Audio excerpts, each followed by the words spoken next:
আজকে আমরা মূলত ত্রিভুজ নিয়ে আলোচনা করব।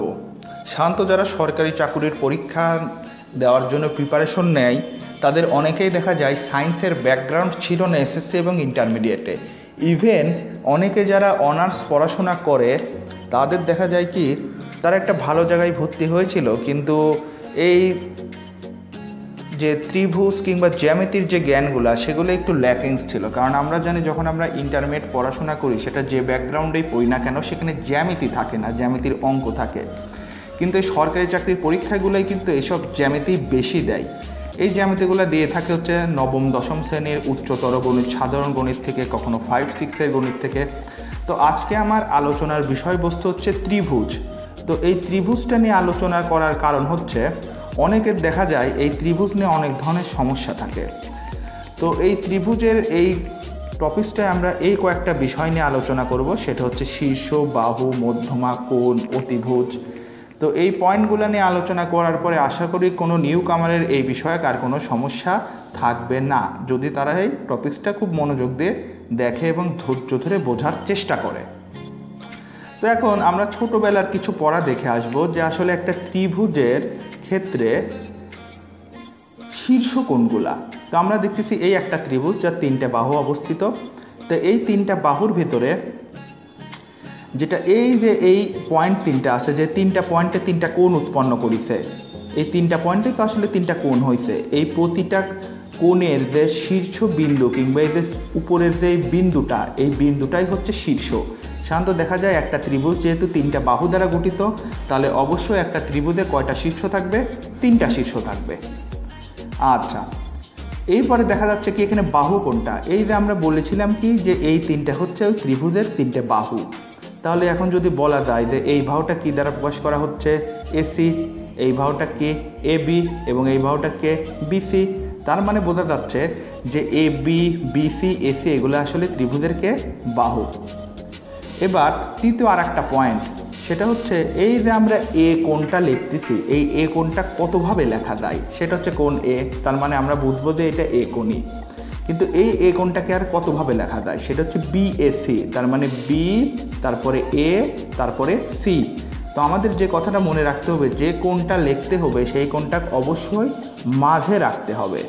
একইভাবে আমরা যদি লিখি সিএবি, তাহলে এ কোণটা কোথায় আছে? মাঝে। তার মানে সিএবি দ্বারা আমরা কি বোঝাচ্ছি? মূলত এ কোণটাকেই বোঝাচ্ছি। একইভাবে যদি আমরা চিন্তা করি বি কোণটাকে বোঝানোর উপায় কি? বি কোণটার বোঝানোর উপায় হচ্ছে কোণ বি। আবার এটাকে কি লেখা যায়? এ বি সি, অর্থাৎ ফার্স্টে এ, তারপরে বি, তারপরে সি। কিন্তু এখানে মধ্যে কে থাকলো? বি, তার মানে বি দ্বারা কোণ বিকেই বোঝাচ্ছে। আবার সিবিএ, সিবিএ বলতে কি বোঝাচ্ছে? কোণ বিকেই বোঝাচ্ছে। একইভাবে কোণ সি। এখন যদি আমরা চিন্তা করি যে এখানে মধ্যমাকে, মধ্যমা বলতে বোঝায় কি? এই যে বিসি বাহু, এই বিসি বাহুটার মধ্যবিন্দু হচ্ছে কি? ডি। সেই ডির সাথে যদি বিপরীত শীর্ষ যোগ করে দেওয়া হয় তাহলে যে রেখাটা উৎপন্ন হবে সেটাই মধ্যমা। তো এখানে আমরা মধ্যমা হিসেবে কি দেখতেছি? এডি, বিএফ আর সিই, এই 3জন হচ্ছে মধ্যমা। তার মানে এডি, বিই আর সিএফ এরা পরস্পর কি? মধ্যমা। আবার আমরা একটা জিনিস মনে রাখবো, সেটা হলো যে ত্রিভুজের পরিসীমা বলতে কি বোঝায়? পরিসীমা বলতে বোঝায় যে এই যে ত্রিভুজের 3টা বাহু আছে, A B, BC R AC, এই 3 বাহুর যোগফলকেই বলা হয় ত্রিভুজের পরিসীমা। আর শেষ আর একটা কথা হচ্ছে কি? ত্রিভুজের 3 কোণের সমষ্টি কত? 3 কোণের সমষ্টি হচ্ছে যে কোনো ত্রিভুজ হোক, সেটা সমকোণী হোক, সমদ্বিবাহু হোক, বিষমবাহু হোক, প্রতিটা ক্ষেত্রে ত্রিভুজের 3 কোণের সমষ্টি হচ্ছে 180 ডিগ্রি। তো এখানে আমাদের মনে রাখতে হবে কোণ প্রকাশক আবার কয়েকটা পদ্ধতি আছে, যেটা ষাটমূলক পদ্ধতি, বৃত্তীয় পদ্ধতি। ষাটমূলক পদ্ধতিতে সাধারণত দেখা যায় যে এটাকে ডিগ্রিতে প্রকাশ করে, অর্থাৎ আমরা যে ডিগ্রিতে প্রকাশ করতেছি এটা ষাটমূলক পদ্ধতি। আবার রেডিয়ানে প্রকাশ করে, সেটাকে বলে হচ্ছে বৃত্তীয় পদ্ধতিতে। এগুলো নিয়ে আমরা পরবর্তীতে আলোচনা করব।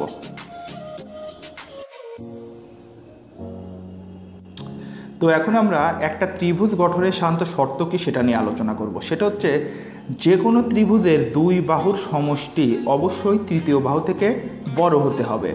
যেরকম আমরা এই ত্রিভুজটার, প্রথম ত্রিভুজটার যদি চিন্তা করি, এই দুইটা হচ্ছে, এটা হচ্ছে প্রথম বাহু আর এটা কি? দ্বিতীয় বাহু। এটা হচ্ছে দ্বিতীয় আর এটাকে প্রথম, আর এটাকে ধরলাম তৃতীয় বাহু। তো এই প্রথম বাহু যোগ দ্বিতীয় বাহু, অর্থাৎ এই 2 বাহুটার সমষ্টি সবসময় তৃতীয় বাহুটা থেকে বড় হতে হবে, কিংবা এটা প্রথম বাহু, এটা দ্বিতীয় বাহু, এই প্রথম এবং দ্বিতীয় বাহুটার অন্তর অর্থাৎ বিয়োগফল অবশ্যই তৃতীয় বাহু থেকে ছোট হতে হবে। তো এই দুইটাই মূলত যে কোনো ত্রিভুজের ক্ষেত্রে, যদি আমরা জানি যে ত্রিভুজ কি, সেটা হচ্ছে তিনটা তির্যক রেখা, তিনটা তির্যক রেখা পরস্পরের সাথে যা উৎপন্ন করে সেটাই ত্রিভুজ। তো আমরা তির্যক রেখার তিনটা তির্যক রেখা থাকলে কি ঘটতে পারে সেটা নিয়ে আলোচনা করছি। তো তার ভিতরে একটা ত্রিভুজ গঠন হওয়ার জন্য যে এই দুটা সূত্র, এই সূত্রটা হচ্ছে একমাত্র এবং মূল সূত্র, যেটা ছাড়া ত্রিভুজ গঠন হয় না। সেটাকে দুই বাহুর যোগফল তৃতীয় বাহুর চাইতে বড় এবং দুই বাহুর বিয়োগফল তৃতীয় বাহুর চাইতে ছোট। এবার আমরা পরবর্তী আর একটা টপিক্সে চলে যাব। সেই টপিক্সটা নিয়ে আলোচনা হবে হচ্ছে বহিস্থকোণ এবং অন্তস্থকোণ। এটা খুব ইম্পর্টেন্ট একটা টপিক্স। এই টপিক্সটা নিয়ে অনেকেরই অনেক ধরনের সমস্যা থাকে, আশা করি আর থাকবে না। বহিস্থকোণ বলতে আসলে কি বোঝায়? এই যে এটা একটা ত্রিভুজ ABC, এই ABC একটা ত্রিভুজ। এই ত্রিভুজের যে কোনো একটা বিন্দু অর্থাৎ সি, এই সি বিন্দু দিক থেকে যদি একটা সরলরেখা অঙ্কন করা যায়, অর্থাৎ এই BC বাহুটাকে যদি বর্ধিত করা হয়, তাহলে এই ত্রিভুজের বাইরের অংশে যে কোণটা উৎপন্ন হয় সেটা হচ্ছে বহিস্থকোণ। আর এই ত্রিভুজের ভেতরে এই যে ABC, এই যে এই তিনটা কোণ, এই কোণগুলোকে বলে অন্তস্থকোণ। তাহলে এক কথা এটাকে বহিস্থকোণ, আর এই ভিতরেরগুলা কি কোণ? অন্তস্থকোণ। তো আমাদের যে পয়েন্টগুলো খেয়াল করতে হবে যে কি, প্রথম কথা হচ্ছে এই বহিস্থকোণটা তার ঠিক বিপরীত অন্তস্থকোণ দুইটা সমষ্টি সমান, অর্থাৎ বহিস্থকোণটা যদি x হয় তার ঠিক বিপরীত অন্তস্থকোণকে একটা A আর একটাকে B, অর্থাৎ এই কোণটা ঠিক বিপরীত সাইডে কিন্তু, অর্থাৎ যে কোনো বহিস্থকোণ তার বিপরীত অন্তস্থকোণ দুইটার সমষ্টির সমান। সেজন্য এখানে লেখা হয়েছে কোণ x সমান সমান কোণ A যোগ B। আচ্ছা, আরেকটা কথা আমাদের মনে রাখতে হবে, সেটা হচ্ছে কি, যে কোনো বহিস্থকোণ তার বিপরীত কিংবা ওই ত্রিভুজের যে কোনো অন্তস্থকোণ থেকে আকারে বড় হবে। অর্থাৎ এই x কোণটা বহিস্থকোণ আর অন্তস্থকোণ কোণটা একটা A, একটা B, একটা C। এই প্রতি ক্ষেত্রে এই x কোণটা এর চাইতেও বড়, B এর চাইতেও বড় এবং C এর চাইতেও বড়। আচ্ছা, এবার তৃতীয় আর একটা পয়েন্ট, সেটা হলো ত্রিভুজের তিনটে অন্তস্থকোণ অর্থাৎ কোণ A যোগ কোণ B যোগ কোণ C, এই তিনটে অন্তস্থকোণের সমষ্টি সবসময় বহিস্থকোণ হতে বড় হয়। তার মানে বহিস্থকোণটা সবসময় উক্ত ত্রিভুজের অন্তস্থকোণ ত্রয়ের সমষ্টি অপেক্ষা ছোট হয়। তো এটা হচ্ছে বহিস্থকোণ আর অন্তস্থকোণ নিয়ে আমাদের আলোচনা। এইবার আমরা আর একটা টপিক্সে যাব, এটারই আরেকটু ব্যাখ্যা বিশ্লেষণ সহকারে বোঝার জন্যে। সেটা হলো যে কোনো ত্রিভুজের যে কোনো দুই অন্তস্থকোণের সমষ্টি দুই সমকোণ থেকে ছোট। যেরকম আমরা যদি এখন খেয়াল করি, এটা হচ্ছে কি একটা সমকোণ, কারণ এই কোণটা কত 90 ডিগ্রি। কি কারণে 90 ডিগ্রি? কারণ এই দুটা বাহু পরস্পর লম্ব আকারে আছে। আমরা জানি কি দুইটা বাহু যদি পরস্পর লম্ব আকারে থাকে তাহলে সেটা হয় 90 ডিগ্রি। তো এখন লজিক্যালি যদি আমরা চিন্তা করি, এই ত্রিভুজটার অন্তস্থকোণ কোণটা A একটা, A একটা, A একটা। তো আমাদের যে কোনো দুই অন্তস্থকোণের সমষ্টি দুই সমকোণ থেকে ছোট। তাহলে যদি চিন্তা করি এটা 90 ডিগ্রি, লজিক্যালি এটা ধরে নিলাম 90 ডিগ্রি থেকে অবশ্যই ছোট, ধরলাম আর 60 ডিগ্রি। তাহলে 60 ডিগ্রি আর 90 ডিগ্রি কত হয়? 150 ডিগ্রি। কিন্তু সেটা কিন্তু কখনোই 180 ডিগ্রি থেকে বড় না, ছোট।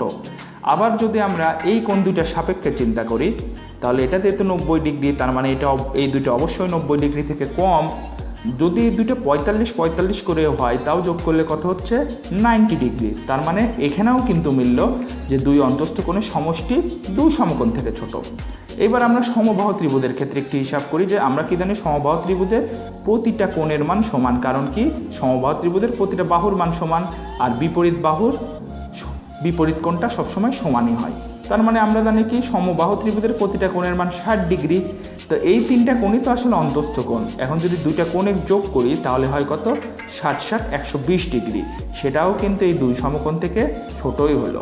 তার মানে আমরা আশা করি এই পয়েন্টটা বুঝতে পারলাম। এখন আর একটা পয়েন্ট হচ্ছে, ত্রিভুজের যে কোনো দুই বহিস্থকোণের সমষ্টি দুই সমকোণ হতে বড়। অন্তস্থকোণের সমষ্টি ছিল কি দুই সমকোণ থেকে ছোট, আর বহিস্থকোণের সমষ্টি দুই সমকোণ থেকে বড়। একটু বুঝে আসি ব্যাপারটা কি। বহিস্থকোণ মানে কি, এই বাহুটাকেই যে বর্ধিত করা হলো, তার মানে বর্ধিত অংশে যে কোণটা হবে সেটা বহিস্থ। আবার এই যে এই বাহুটাকে বর্ধিত করা হলো, বর্ধিত করার অংশে যে কোণটা হবে সেটা বহিস্থ। একইভাবে সেম কথা এক্ষেত্রেও খাটে, এটাও কি বহিস্থ। এখন আমাকে বলতেছে দুই বহিস্থ কোণের সমষ্টি দুই সমকোণ হতে বড়। তাহলে যদি আমরা চিন্তা করি যে বহিস্থ কোণ, এখন একটু ভালোভাবে চিন্তা করলে এটা 60 ডিগ্রি, এটা কত, বাকি কোণটা তাহলে কত? যেহেতু এটা সমবাহু ত্রিভুজ, তাহলে আমরা জানি টোটালটাকে এক সরল কোণ মানে 180 ডিগ্রি। তাহলে 180 ডিগ্রি যদি টোটাল কোণটার মান হয়, তাহলে এই কোণটার মান কত? 60 থেকে 180 বাদ দিলে কত ডিগ্রি হয়? 120 ডিগ্রি। এটা যদি 120 ডিগ্রি হয়, তাহলে এটাও কত? 120 ডিগ্রি। তাহলে এখন যদি আমরা দুটাকে যোগ করি, তাহলে কত হচ্ছে? 240 ডিগ্রি। তার মানে দুই সমকোণ থেকে বড়। একই লজিকে যদি আমরা এই কোণটা হিসাব করে দেখেছিলাম কত? 120 ডিগ্রি। তাহলে লজিক্যালি এই কোণটাও কত? 120 ডিগ্রি। দুইটা যদি আমরা একসাথে যোগ করি, তাহলে কত হচ্ছে? 240 ডিগ্রি। তার মানে দুই বহিস্থ কোণের সমষ্টি সবসময় দুই সমকোণ হতে বড় হয়। আরেকটু ক্লিয়ার করি, এটা কিভাবে জানি 180 ডিগ্রি? আমরা জানি কি, একই সরল রেখায় যদি একটা কোণ উৎপন্ন হয়, তাহলে এই কোণটার মান কত ডিগ্রি হয়? 180 ডিগ্রি হয়। তো আশা করি আমরা এই দুইটা পয়েন্টও বুঝতে পারলাম। এই দুইটা পয়েন্ট যদি আমরা মোটামুটি বুঝতে পারি, তাহলে আমাদের আপাতত বোঝা যাচ্ছে কি যে অন্তস্থ কোণ বহিস্থ কোণ রিলেটেড কোনো সমস্যা থাকবে না। এবার আমরা নেক্সট আর একটা টপিকসে চলে যাব, সেটা হচ্ছে কি অতিভুজ। এটাও আর একটা খুব গুরুত্বপূর্ণ এবং সেন্সিটিভ একটা বিষয়, যেটা অনেকেরই একটু কনফিউশন হয়। সেটা আমরা এখানে চিত্রে কয় ধরনের ত্রিভুজ দেখছি। এটা হচ্ছে সমবাহু, 3 বাহু সমান। এটা সমদ্বিবাহু, এই 2 বাহু সমান। এটা বোঝাই যাচ্ছে সমকোণী। কেন? কারণ এটা হচ্ছে 90 ডিগ্রি, দুইটা বাহু পরস্পর লম্ব আকারে আছে। আর এটাকে বিষমবাহু, কারণ এই 3 বাহু কখনোই একজন আরেকজনের সমান না। তো অতিভুজের সংজ্ঞা হচ্ছে কি, বৃহত্তম কোণের বিপরীত বাহু। সবচেয়ে ইম্পর্টেন্ট কথা হলো, সমবাহু এবং সমদ্বিবাহু ত্রিভুজের কোনো অতিভুজ নাই। এটা আমাদের খেয়াল রাখতে হবে। কার নাই? সমবাহু এবং সমদ্বিবাহু ত্রিভুজের। একটু ব্যাখ্যা দেখে আসি। যেরকম বৃহত্তম কোণের বিপরীত বাহু অতিভুজ, যদি আমরা সমবাহু চিন্তা করি, 3 কোণের মানই সমান, তার মানে এখানে কোনো কোণই বড় ছোট না। সমদ্বিবাহু যদি দেখি, এই বাহুর বিপরীত কোণ এটা, এই বাহুর বিপরীত কোণ এটা। আমরা জানি যে যেহেতু এই 2 বাহু সমান, তাহলে তার বিপরীত কোণ দুটাও লজিক্যালি কী হবে? অবশ্যই সমান হবে। তার মানে এই দুটা কোণও সমান।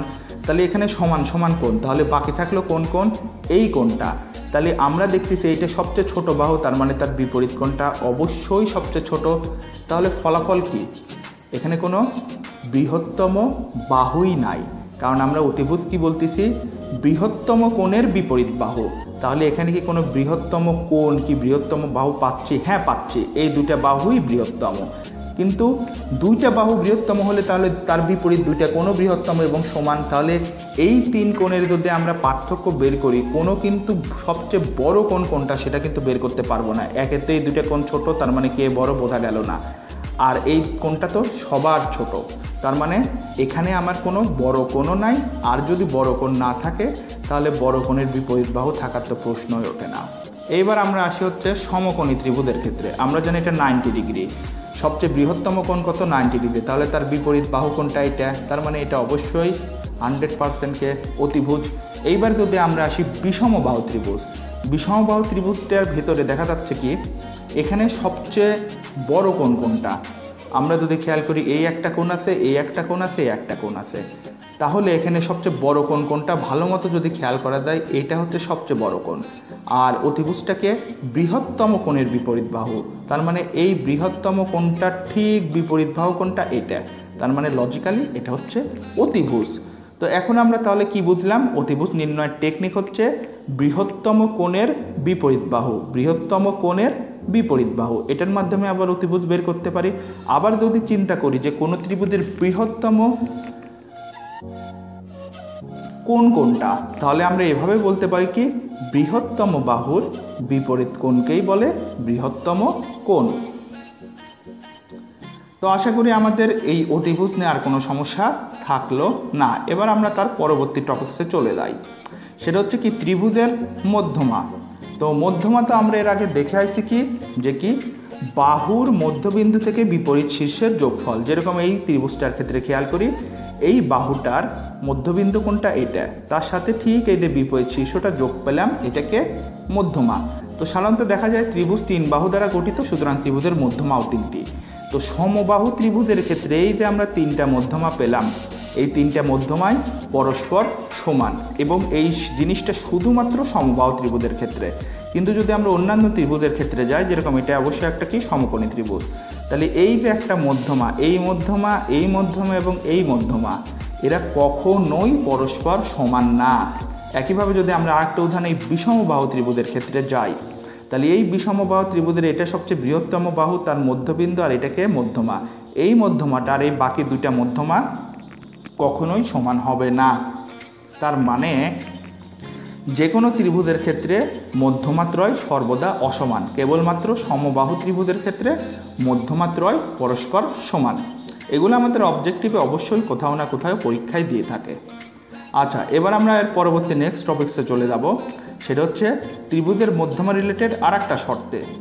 সেটা হচ্ছে টপিক্সটায় কি বলা আছে, যে মধ্যমা সমদ্বিবাহু, মানে যেগুলো সমবাহু ত্রিভুজ, সমবাহু ত্রিভুজের মধ্যমার সমষ্টি ত্রিভুজের পরিসীমার সমান।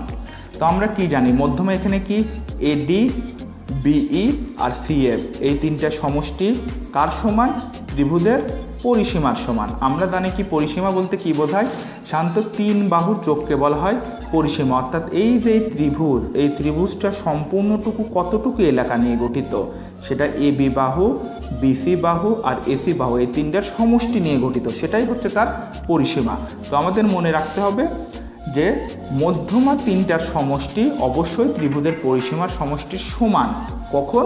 যদি ত্রিভুজটা হয় সমবাহু। এবার আমরা আরেকটা টপিক্সে চলে যাই। এর পরবর্তী টপিক্সটা যেটা বলিছে সেটা হলো, যদি এটা মধ্যমাটা সমবাহু না হয়ে অন্য ত্রিভুজ হয়, সেক্ষেত্রে কি হবে? অন্য যে কোনো ত্রিভুজের পরিসীমা ওই মধ্যমাটার সমষ্টি অপেক্ষা বড়। অর্থাৎ আমরা এখানে দেখতেছি কি ত্রিভুজ? সমদ্বিবাহু ত্রিভুজ। তো এই সমদ্বিবাহু ত্রিভুজের ক্ষেত্রে পরিসীমাকে এবি, বিসি যোগ এসি, এই তিনটা সমষ্টি সবসময় কার তুলনায় বড় হবে? এই যে তিনটা মধ্যমা আছে এডি, বিই আর সিএফ, এই তিনটা মধ্যমার সমষ্টি থেকে সবসময় বড় হবে কে? সমদ্বিবাহু ত্রিভুজের পরিসীমা।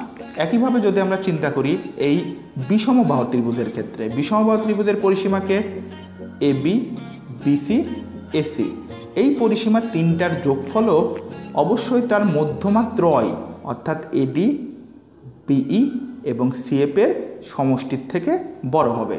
তার মানে এখান থেকে আমরা অনায়াসে যে জিনিসটা বুঝতে পারলাম সেটা হচ্ছে, যদি কোনো সমবাহু ত্রিভুজ হয় সেক্ষেত্রে সমান, আর যদি সেটা কোনো সমদ্বিবাহু, বিষমবাহু, সমকোণী ত্রিভুজ হয় সেক্ষেত্রে অবশ্যই আমাদের আগের সূত্রটা কখনোই অ্যাপ্লাই হবে না। এবার আমরা ত্রিভুজের সবচেয়ে লাস্ট টপিক্সে চলে যাব।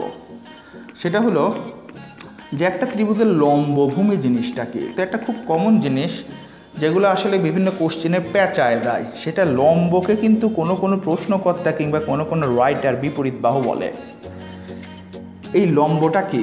এটা হচ্ছে ঠিক কোণের বিপরীত বাহু।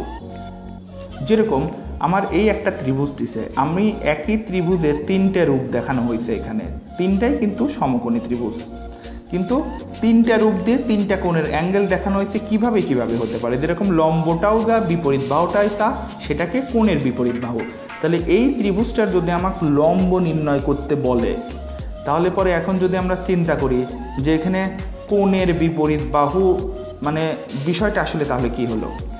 তো আমরা এর আগে জানি কি অতিভুজ মানে কি বৃহত্তম বাহু, তার মানে লজিক্যালি এটা হচ্ছে বৃহত্তম বাহু। তাহলে এখন বৃহত্তম বাহুর ভিতরে ভূমিটার নাম কি? যেটা সন্নিহিত বাহু সেটারই আর এক নাম ভূমি, সেটা হচ্ছে অতিভুজের বিপরীত বাহু। তাহলে এটা যদি অতিভুজ হয় তাহলে তার বিপরীত বাহু হচ্ছে এটা, তার মানে লজিক্যালি এটাকে ভূমি কিংবা সন্নিহিত বাহু। তাহলে বাকি থাকলো কে? বাকি থাকলো কিন্তু এইটা, এটাকে বলতেছে লম্ব বা বিপরীত বাহু। তাহলে আমরা যে কোনো ক্ষেত্রে যদি শুধুমাত্র আগে অতিভুজটা সিলেকশন করে নেই, অতিভুজটা যেন এর আগে আমরা কি শিখেছি? বৃহত্তম কোণের বিপরীত বাহু। তাহলে অতিভুজের বিপরীতে কে থাকবে? অতিভুজের বিপরীতে সবসময় থাকবে কে? ভূমি, যেহেতু অতিভুজের বিপরীত বাহু হচ্ছে ভূমি। আর কে? ভূমির ঠিক যে বিপরীত সে হচ্ছে কি? লম্ব। এখন যদি কোণটা ঘুরায় দিত, অর্থাৎ দিল এবার এই কোণ, তাহলে কোণের বিপরীত বাহু, লম্বটাকে কোণের বিপরীত বাহু, তার মানে এটা হয়ে যাচ্ছে তখন লম্ব। এখন কিন্তু অতিভুজ খুঁজে পাওয়া একটু কঠিন। অতিভুজ যখন আমরা নির্ণয় করতে যাব তখন আমরা নিয়ম কি জানি? বৃহত্তম বাহু, তার মানে এখানে বৃহত্তম বাহু কোনটা? এটা, তার মানে এটাকে, এটাই সেই অতিভুজ। তাহলে ভূমি কোনটা হলো? অতিভুজের বিপরীত বাহু, তার মানে অতিভুজের ঠিক বিপরীতে কোনটা আছে? সেটা ভূমি। তার মানে কোণ যখন আমার দেওয়া থাকবে সেই অনুযায়ী কিন্তু একই জায়গায় কোথাও লম্বটা ভূমি হচ্ছে, কোথাও ভূমিটা লম্ব হচ্ছে, কোথাও অতিভুজটা অন্য চেহারা প্রকাশ করতেছে। এবার লাস্ট একটা উদাহরণ থেকে দেখে আসি। যদি আমার এবার এই কোণের সাপেক্ষে নির্ণয় করতে বলে, তাহলে আমরা কি জানি লম্বটাকে ঠিক বিপরীত বাহু কিংবা কোণের বিপরীত বাহু, সেটা কোনটা? এটা। তার মানে এটাকে আমরা বলবো অবশ্যই লম্ব। আচ্ছা, অতিভুজটাকে সবচেয়ে বড় বাহু, সেটা হচ্ছে অতিভুজ। আচ্ছা, তাহলে ভূমি হচ্ছে ঠিক অতিভুজের বিপরীত বাহু। অতিভুজের বিপরীত বাহু কোনটা? অতিভুজের বিপরীত বাহু হচ্ছে এইটা। তার মানে এটাকেই বলা হয় সেই ভূমি। তো এক কথায় আমরা তাহলে আর একবার সারাংশ যেটা বলতে পারি, লম্বও যা বিপরীত বাহু তা, সেটা কোণের বিপরীত। বুঝতে হবে কোনটা কোথায়, এই জায়গায় না এই জায়গায়, যে কোনো ত্রিভুজের ক্ষেত্রে। ভূমিটার আর একটা নাম কি? সন্নিহিত বাহু। এটা কোথায় থাকবে? সবসময় অতিভুজের বিপরীতে। অতিভুজটাকে সবচেয়ে বড় বাহু, এটা হচ্ছে সবচেয়ে বড়, এটা সবচেয়ে বড়, এটা সবচেয়ে বড়, তো তার বিপরীতটাকেই বলে ভূমি।